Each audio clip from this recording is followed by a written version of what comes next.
এটা তো ঘোষিত নীতি। ভারতের স্বার্থে, দেশের স্বার্থে কেন্দ্রীয় সরকার যে ব্যবস্থা গ্রহণ করবে, বাংলাদেশের সময় আমাদের সেম অবস্থান ছিল, পাকিস্তানের ক্ষেত্রেও সেম। তৃণমূল কংগ্রেস এবং ভারতবর্ষের বেশিরভাগ রাজনৈতিক দল কেন্দ্রীয় সরকারের সাথে আছে। বিজেপির এখানে কোনো রাজনীতি নেই, এটা প্রত্যেকটা রাজনৈতিক দলকে বুঝতে হবে। বিজেপির আইটি সেল, তারা বিজেপির আইটি সেল, তারা কেন্দ্রীয় সরকারের আইটি সেল নয়। অপারেশন সিঁদুর, এই কথার মাধ্যমে এটা প্রমাণিত হচ্ছে যে ভারতবর্ষ দেশের মা বোনেদের সিঁদুরের মান রক্ষা করতে পারে। অপারেশন সিঁদুর নামের সার্থকতা রয়েছে, এই নামটা সার্থক হয়েছে। তার কারণ পেহেলগামের বৈশারণ ভ্যালিতে বহু ভারতীয় নারীর সিঁদুর মুছে দিয়েছিল পাকিস্তানি জঙ্গিরা। তার পরিবর্তে তাদের ভারতবর্ষ মা বোনেদের সিঁদুরের মান সম্মান রক্ষা করতে পারে। এই অপারেশন সিঁদুর তারই প্রমাণ। আমরা কেন্দ্রীয় সরকারের সাথে আছি, প্রধানমন্ত্রীর পাশে আছি। আপনি পাক অধিকৃত কাশ্মীর, যেটা আমার অখণ্ড ভারতবর্ষের অবিচ্ছেদ্য অঙ্গ, সেটাকে পুনরুদ্ধার করে আনুন। গোটা দেশ আপনার সাথে আছে। দেশের সেনাবাহিনী অহংকারের কাজ করছে, যাতে ভারতবর্ষের মানুষ অহংকৃত হচ্ছে। শুধু গর্ব নয়, আমাদের বুক উঁচু হচ্ছে, আমরা ছাতি ফুলিয়ে আমাদের দেশের সেনাবাহিনীকে স্যালুট জানাতে পারছি। তিনটি রাজনৈতিক দলের বিরোধী হতে পারি, কিন্তু আমার দেশের সেনাবাহিনী কোনো রাজনৈতিক দল বা কোনো সরকারের সম্পত্তি নয়। বয়স বাড়লে কেউ বেশি কথা বলে, সেক্ষেত্রে বিতর্কিত মন্তব্য, ভুলভাল কথা, বেসলেস ভিত্তিহীন কথাবার্তা বেশি উঠে আসে, তাদের মুখ থেকে বেশি বেরোয়। এমনকি সকলেই হতে পারে, কিন্তু স্পেসিফিকভাবে সিপিআইএম এই রাজনৈতিক দলটি, এদের ভারতবর্ষে রাজনীতি করাই উচিত নয়। ইতিমধ্যে আমরা জানি যে সিন্দুর অপারেশন ভারত সরকারের তরফ থেকে নেওয়া হয়েছে এবং সেই অপারেশনে যেটা বলা হয়েছে যে পেহেলগাঁওতে যে ঘটনা ঘটেছিল তার প্রতিশোধ নেওয়া হলো ভারত সরকারের তরফ থেকে। আপনারা ইতিমধ্যে কেন্দ্রের বিরোধী দলে রয়েছেন। প্রথমত আপনার কাছে যেটা শুনবো যে এই অপারেশনকে আপনারা কতটা সমর্থন করছেন বা কতটা কী প্রক্রিয়া আপনাদের প্রতিক্রিয়া এর উপর? প্রতিক্রিয়া তো দেখুন, দলের পক্ষ থেকে দলনেত্রী দিয়েছেন প্রতিক্রিয়া। একটি অঙ্গরাজ্যের সরকারের প্রধান হিসাবে মাননীয় মুখ্যমন্ত্রী প্রতিক্রিয়া দিয়েছেন। তো সেই জায়গা থেকে দাঁড়িয়ে এটা তো ঘোষিত নীতি। ভারতের স্বার্থে, দেশের স্বার্থে কেন্দ্রীয় সরকার যে ব্যবস্থা গ্রহণ করবে, বাংলাদেশের সময় আমাদের সেম অবস্থান ছিল, পাকিস্তানের ক্ষেত্রেও সেম। তৃণমূল কংগ্রেস এবং ভারতবর্ষের বেশিরভাগ রাজনৈতিক দল কেন্দ্রীয় সরকারের সাথে আছে। প্রায় সমস্ত রাজনৈতিক দল কেন্দ্রীয় সরকারের সাথে আছে, থাকা উচিত। রাজনৈতিক বিরোধিতা রাজনৈতিক দলের সাথে থাকে, কিন্তু যখন সেটা সরকারের সঙ্গে সরকারের হয়, তখন সেটা কিন্তু সহাবস্থান এবং পার্লামেন্টারি ডেমোক্রেসিকে প্রাধান্য দেবার বিষয়টাই অগ্রাধিকার পায়। এক্ষেত্রেও তাই। আমরা বলেছি, সোশ্যাল মিডিয়াতে পোস্টও করেছি যে অপারেশন সিঁদুর নামের সার্থকতা রয়েছে, এই নামটা সার্থক হয়েছে। তার কারণ পেহেলগামের বৈশারণ ভ্যালিতে বহু ভারতীয় নারীর সিঁদুর মুছে দিয়েছিল পাকিস্তানি জঙ্গিরা। তার পরিবর্তে তাদের ভারতবর্ষ মা বোনেদের সিঁদুরের মান সম্মান রক্ষা করতে পারে। এই অপারেশন সিঁদুর তারই প্রমাণ। এবং অপারেশন সিঁদুর, মা বোনেদের সিঁদুরের সম্মান রক্ষা করার দায়িত্ব যাদের হাতে ছিল, কর্নেল সোফিয়া কুরেশি এবং কর্নেল ভূমিকা সিং, তারাও নিজেদের দায়িত্ব অত্যন্ত সদর্থকভাবে পালন করেছেন। তাদের আমরা প্রণাম জানাই, শুধুমাত্র ধন্যবাদ, কৃতজ্ঞতা নয়। আচ্ছা, এই বিষয়টাকে কিভাবে দেখছেন? আমরা দেখেছিলাম এই ঘটনার পরে সমাজ মাধ্যমে যে ছবি ভেসে এসেছিল, ভিডিও এসেছিল, সেখানে বলা হয়েছিল যে আমার স্বামীকে মেরে ফেলা হয় এবং বলে যে মোদিকে যে বলতে। একজন মহিলা, অর্থাৎ মহিলাদের সেখানে কিন্তু তাদের গায়ে হাত দেওয়া হয়েছিল না, শুধুমাত্র পুরুষদের বেছে মারা হয়েছিল। সেখানে দাঁড়িয়ে দুজন মহিলা যারা কিনা এই সম্পূর্ণ অপারেশন, তাদের সার্থকতা তাদের ভারে, কারণ সম্পূর্ণ অপারেশনটা তারাই কিন্তু এগিয়ে নিয়ে গেছেন। এই বিষয়টাই কীভাবে দেখছেন? দেখুন, আমি যে দল করি সেই দলের নেত্রী সবসময় নারী ক্ষমতায়নের অগ্রাধিকারের কথা বলেন, তার প্রতিটি প্রকল্পেও সেটা স্পষ্ট। তাই ভারতবর্ষের নারী ক্ষমতায়ন যদি সারা পৃথিবীকে নেতৃত্ব দেয়, পথ দেখায়, তাহলে ভারতবাসী হিসাবে গর্বিত বোধ করি, মমতা বন্দ্যোপাধ্যায়ের দলের সৈনিক হিসাবে গর্বিত বোধ করি। এবং একই সাথে আমি যেমনটা বললাম, এই যে অপারেশন সিঁদুর, এই কথার মাধ্যমে এটা প্রমাণিত হচ্ছে যে ভারতবর্ষ দেশের মা বোনেদের সিঁদুরের মান রক্ষা করতে পারে। আবার একই সাথে দুজন নারীর নেতৃত্বে এই অপারেশন, এই কথা প্রমাণ করে যে নারীদের দাদা বা ভাই, তাদেরকে যে হত্যা করা হয়েছিল, সেই হত্যার প্রতিবাদ যে এই রবীন্দ্রনাথের দেশে, রাখি বন্ধনের দেশে মেয়েরা দাদাদের রাখির বন্ধন, রাখির মর্যাদা, ভাইফোঁটার মর্যাদা তারা মহিলারা রাখতে জানেন, নারীরা রাখতে জানেন। সেই কারণেই নারীরা এই অপারেশন করেছেন, অত্যন্ত সফলভাবে করেছেন। তাদেরকে কুর্নিশ জানাই, প্রণাম জানাই, আমরা নত জানু তাদের প্রতি। কিন্তু এই বিষয়টাকে কেন্দ্র করে যেন রাজনীতি না হয়। দুটি পোস্টার সামনে এসেছে, একটি বিহার নির্বাচনকে সামনে রেখে, আরেকটি আপনার শিবসেনা দিয়েছে, যেটা শিন্দেপন্থী শিবসেনা। ঠিক আছে, এই দুটি পোস্টার যেখানে ভারতীয় সেনা নয় বরং ভারতবর্ষের কেন্দ্রীয় সরকারের পক্ষ থেকে যারা বিজেপি নেতৃত্ব আছে তাদের ছবি দিয়ে তাদেরকে হাইলাইট করা হচ্ছে। এগুলো না হোক, এটা অত্যন্ত সুদিন, ভারতবর্ষের কাছে গর্বের দিন, অহংকারের দিন যে আমরা বদলা নিয়েছি। এখনও শেষ হয়নি, পুঞ্জে ওরা আক্রমণ করেছে, আমরা জানতে পারছি তার পরিবর্তে শিয়ালকোট এবং লাহোরে আক্রমণ করা হয়েছে। এবং আমরা যেটা বারংবার বলছি, আমরা কেন্দ্রীয় সরকারের সাথে আছি, প্রধানমন্ত্রীর পাশে আছি। আপনি পাক অধিকৃত কাশ্মীর, যেটা আমার অখণ্ড ভারতবর্ষের অবিচ্ছেদ্য অঙ্গ, সেটাকে পুনরুদ্ধার করে আনুন, গোটা দেশ আপনার সাথে আছে। আচ্ছা দাদা, এই ঘটনার অর্থাৎ এই অপারেশনের পরেই আমরা দেখেছিলাম একদিকে যেমন আপনাদের তরফ থেকে বা বিরোধী সকল রাজনৈতিক তরফ থেকেই কিন্তু শুভেচ্ছা আসে এবং স্বীকৃতি বা স্বাগত জানায় এই ভারত সরকারের পদক্ষেপকে। অন্যদিকে আমরা দেখেছিলাম যে মহুয়া মিত্রা, আপনাদের সাংসদ, তিনি সমাজ মাধ্যমে একটি টুইট করেন এবং সেখানে তিনি বলেন যে একদিকে যেমন সেনাদের সাফল্য রয়েছে, কিন্তু অন্যদিকে বিজেপির কিছু অ্যাকাউন্ট বা বিজেপির তরফ থেকে কিছু গাজার ভিডিও ইতিমধ্যে ছাড়া হচ্ছে, যেটা কিনা বলা হচ্ছে যে এই অপারেশনের অংশ বা এই অপারেশনের অংশ হিসাবে এই ভিডিওগুলোকে সকলের সামনে তুলে ধরা হচ্ছে। এই যে একটা বিতর্ক মানে তৈরি হয়েছিল গতকালই আমরা দেখেছিলাম, কীভাবে দেখি? না, কীভাবে দেখার কথা নয়, এটা আমি তো প্রথমেই বললাম যে এই অপারেশন এবং সেনার কৃতিত্ব, তাদের সাফল্য, এই বিষয়ে কোনো দ্বিমত নেই। তাদের প্রতি আমরা নতজানু হয়ে গেছি, তাদের কাছে তাদের এই সফল কাজে আমরা গর্বিত, অহংকৃত। এবং একই সাথে এই বক্তব্য যেটা আমাদের সাংসদ বলেছেন মহুয়া মৈত্র, এটা বুঝতে হবে যে সেনারা যেটা করেছেন, যে অপারেশন তারা করেছেন, তারা সাংবাদিক সম্মেলন করেছেন, সম্পূর্ণ প্রমাণ দিয়েছেন, কারুর মনে আর কোনো প্রশ্ন অবশেষ নেই। তাহলে কেন তাদের সঠিক কাজটাকে না দেখিয়ে আমি একটা ভিন্ন ভিডিওকে চালাবো তাদের নাম দিয়ে? এটা তো কোথাও তাদেরকে অপমানিত করা, অসম্মানিত করা। এটা না হোক। বিজেপির এখানে কোনো রাজনীতি নেই, এটা প্রত্যেকটা রাজনৈতিক দলকে বুঝতে হবে। বিজেপির আইটি সেল, তারা বিজেপির আইটি সেল, তারা কেন্দ্রীয় সরকারের আইটি সেল নয়। বিজেপির আইটি সেল হিসাবে তারা সেনাবাহিনীরা যা করছে সেটাকে নজরে রাখুক, সেইটার প্রচার করুক। কেন আগ বাড়িয়ে ভুল ভিডিওকে সামনে আনছেন? ব্রহ্মোস যে মিসাইল, যেটি এপিজে আব্দুল কালাম স্যার তৈরি করে গিয়েছিলেন, যুগান্তকারী কালোজয়ী মিসাইল, সেই মিসাইল উৎক্ষেপিত হয়েছে, আমরা দেখেছি। সেই প্রকৃত ভিডিওটাও সেনাবাহিনীর পক্ষ থেকে তো সাংবাদিক সম্মেলন করে দেখানো হয়েছে। কিন্তু গাজায় আক্রমণের একটি ভিডিওকে সমাজ মাধ্যমে ছড়িয়ে দেওয়া হয়েছে এবং সেখানে একটি মিসাইল বা বোম হোয়াটএভার কিছু একটা পড়ছে, সেটাকে বলা হচ্ছে ওটাই নাকি ব্রহ্মোস।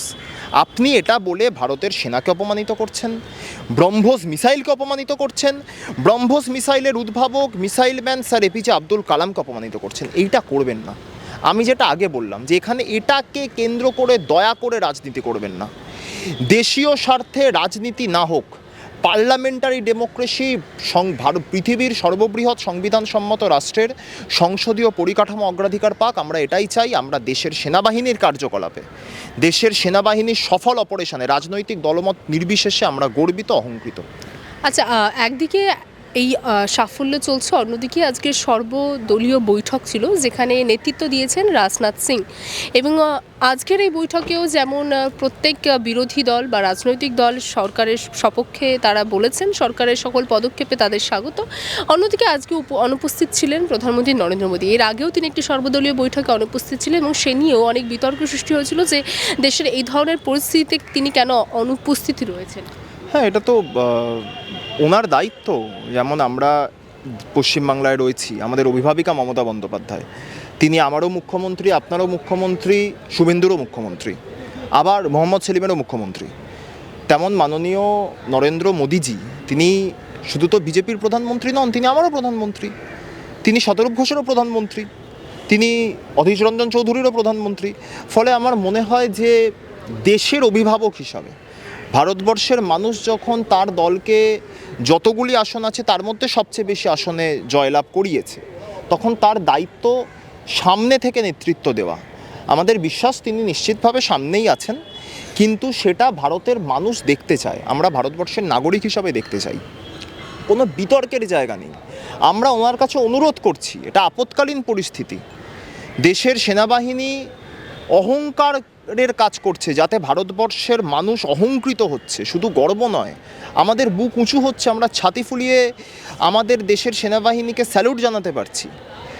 তো এর স্বীকৃতি যদি মাননীয় প্রধানমন্ত্রী গ্রহণ করেন, তাহলে তার সামনে এসে নেতৃত্বও দেওয়া উচিত।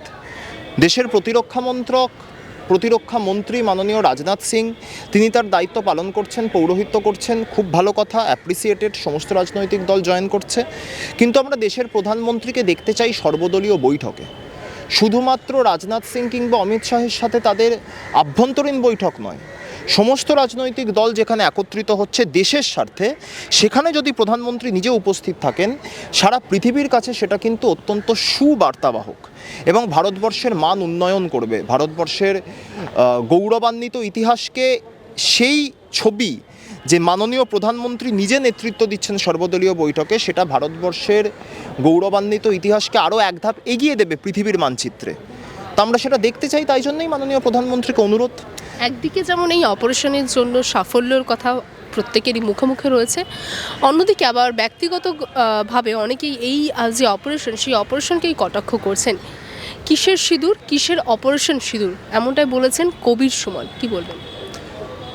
কবির সুমন সঙ্গীতকার হিসাবে আমার অত্যন্ত শ্রদ্ধেয়, আমার অত্যন্ত প্রিয় দুজন সঙ্গীতকার, নচিকেতা চক্রবর্তী এবং কবির সুমন। এটা অস্বীকার করলে আমার ভাবের ঘরে চুরি করা হবে। কিন্তু আমার মনে হয় ওনার বয়স হয়েছে, বয়স হলে মানুষের কিছু কিছু সমস্যা হয়। তো বয়স বাড়লে কম কথা বলা উচিত। যদি বয়স বাড়লে কেউ বেশি কথা বলে, সেক্ষেত্রে বিতর্কিত মন্তব্য, ভুলভাল কথা, বেসলেস, ভিত্তিহীন কথাবার্তা বেশি উঠে আসে, তাদের মুখ থেকে বেশি বেরোয়। তো সুমনবাবুকে অনুরোধ করব, উনি দীর্ঘায়ু হন। ওনার কালজয়ী গান, ওনার প্রেমের গান, যুদ্ধের মাধ্যমেও কিভাবে আমরা প্রেমের বার্তা দিতে পারি পৃথিবীর মানুষকে, ওনার লেখনী অস্কার পেতে পারে, এটা অস্বীকার করার কোনো জায়গা নেই। ওনার যে গান, ওনার যে গানের লেখা, সেই লেখা নোবেল পেতে পারে। কিন্তু এই ধরনের স্পর্শকাতর পরিস্থিতিতে মন্তব্য না করাই শ্রেয়, যখন আপনি দেখছেন যে আপনার মন্তব্য বিতর্ক তৈরি করছে, দেশের সেনাবাহিনীর বিরুদ্ধে যাচ্ছে। আমি একটি, দুটি, তিনটি রাজনৈতিক দলের বিরোধী হতে পারি, কিন্তু আমার দেশের সেনাবাহিনী কোনো রাজনৈতিক দল বা কোনো সরকারের সম্পত্তি নয়। তারা আমাদের দেশের সম্পত্তি নয়, এটা বুঝতে হবে। তো আপনার কোনো মন্তব্যে যেন দেশের সম্পদ ক্ষতিগ্রস্ত না হয়, তাদের সত্তা যেন প্রশ্নের মুখে না পড়ে, সেটা যেন দেশের বিরোধী না হয়ে যায়, আপনাকে যেন কেউ দেশদ্রোহিতায় অভিযুক্ত না করতে পারে, তাহলে আমরা যারা আপনার অনুরাগী তারা কষ্ট পাবো, তারা দুঃখ পাবো। এটুকু কবির সুমনবাবু বুঝুন। উনি সুস্থ থাকুন, ওনার দীর্ঘায়ু কামনা করি। আজকে মূলত দিলীপ ঘোষও কিন্তু একটি কথা বলেছেন কমিউনিস্ট পার্টি নিয়ে। তিনি বলছেন যে কমিউনিস্ট পার্টি কখনো পাকিস্তানের বিরুদ্ধে বলে না। আপনার কি মনে হয় যে কমিউনিস্ট পার্টি কখনো পাকিস্তানের বিরুদ্ধে কোনো কথা বা কোনো বক্তব্য বলে না, বা পাকিস্তানের যে ধরনের ব্যবহার এই মুহূর্তে আমরা দেখছি যে সীমান্তে লাগাতার যে গুলিবর্ষণ চলছে, যার ফলে বহু যারা ভারতীয় নাগরিক রয়েছে প্রায় 15 মতন তারা নিহত হয়েছেন, আহতের সংখ্যা প্রায় 30 পার করে গেছে, এখনও পর্যন্ত গুলিবর্ষণ চলছে, এই বিষয় নিয়ে? দেখুন, আমার মনে হয় কমিউনিস্ট মানে বামপন্থা। আমি এক কথায় যেটা বুঝি, বামপন্থা বলতে আমি মার্কস, লেনিন, মাও সেতুং পড়িনি, জানি না, বুঝি না, পড়তেও চাই না। আমি এক কথায় যেটা বুঝি, বামপন্থা মানে সাম্যবাদ, সমাজের মধ্যে সাম্যবাদ, সমাজের মধ্যে একতা, সম্প্রীতির বাতাবরণকে অক্ষুণ্ণ রাখা। তো আমার মনে হয় প্রত্যেকটি রাজনৈতিক দলই সমাজের সম্প্রীতি, মৈত্রীর বাতাবরণকে অক্ষুণ্ণই রাখতে চায়। তো সেই জায়গা থেকে দাঁড়িয়ে বামপন্থী সকলেই হতে পারেন, কিন্তু স্পেসিফিকভাবে সিপিআইএম এই রাজনৈতিক দলটি, এদের ভারতবর্ষে রাজনীতি করাই উচিত নয়। CPIM is not a fit political party for India. ওরা চীনে, ভিয়েতনামেই ওদের জায়গা, ওখানেই ওরা পলিটিক্স করুক, কেন ওরা ভারতবর্ষে রাজনীতি করছে? সিপিআইএমের নেতৃত্বদেরকে আমরা দেখেছি মাওবাদী, ঘোষিত মাওবাদী, জঙ্গি, আততায়ী ইন্দ্রানুজ রায়কে সমর্থন করতে। মাওবাদী মানে সে মাও সেতুংয়ের মতবাদে বিশ্বাসী। মাও সেতুংয়ের দেশ চীন, যে চীন কার্যত আমার দেশের বিরুদ্ধে অবস্থান গ্রহণ করেছে। আজকে আমি সংবাদ মাধ্যমে দেখেছি চীনের পক্ষ থেকে ভারতবর্ষকে বলা হয়েছে যে কোনো অশান্তির বাতাবরণ যেন তৈরি না করে। ভারতবর্ষ তৈরি করেনি, এটা চীনের জেনে রাখা দরকার। এবং চীনের যে দালালরা আলিমুদ্দিন স্ট্রিটে কিংবা পলিট ব্যুরোতে কিংবা মুজফফর আহমেদ ভবনে ছড়িয়ে আছেন, তাদেরও এটা জেনে রাখা দরকার, ভারতবর্ষে থাকতে গেলে রাজনৈতিক দলমতের ঊর্ধ্বে দেশীয় স্বার্থকে অগ্রাধিকার দিয়ে সেই রাজনীতি করুন যেটা গঠনমূলক। যদি আপনারা এমন কোনো রাজনীতি করেন, এমন কোনো বক্তব্য আপনাদের পক্ষ থেকে আসে, বা যদি নিষ্ক্রিয়তা দেখা যায় দেশীয় স্বার্থে, তাহলে আপনারা কখনোই ভারতবর্ষের বুকে ফিট করেন না।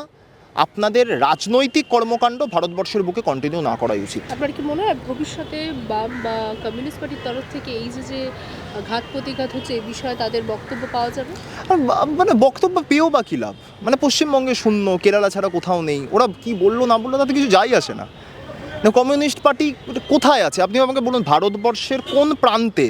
কেরালায় আছে, কেরালাতে সামনে নির্বাচন, যেটুকু শুনছি, যদিও সর্বভারতীয় রাজনীতি সম্পর্কে আমার খুব বেশি জ্ঞান নেই, আমি রাজ্য রাজনীতিটাই বুঝি, যেটুকু শুনেছি কেরালাতেও কংগ্রেসের ক্ষমতায় আসা কার্যত হয়তো সময়ের অপেক্ষা। তো ওরা কোথায়? কেরালা থেকে যদি চলে যায় তাহলে কমিউনিস্ট পার্টি কোথায়? কোথাও নেই। এরকম একটা বঞ্চিত ডটের দল, তারা কি বললো তাতে আমার মনে হয় না কিছু যায় আসে। আজকে ভারতবর্ষের মানুষ দেশের সেনাবাহিনী, কর্নেল সোফিয়া কুরেশি এবং কর্নেল ভূমিকা সিংয়ের যে অভাবনীয় বীরঙ্গনা কার্যকলাপ, তাতে দেশ গর্বিত, দেশের অহংকার তারা, সারা দেশ তাদের সামনে নতশির নতজানু হয়েছে। এমতো পরিস্থিতিতে একটা শূন্য নিশ্চিহ্ন হয়ে যাওয়া মানুষের দরবারে নির্বাচনী লড়াইতে ক্যাপিটাল পানিশমেন্ট পাওয়া একটি গোষ্ঠী, তারা অ্যাসাজ কি বললো আমার মনে হয় এতে দেশবাসীর কিছু যায় আসে না। বাংলা হান্টের আরো খবর দেখতে নজর রাখুন। বাংলা খবর মানেই বাংলা হান্ট।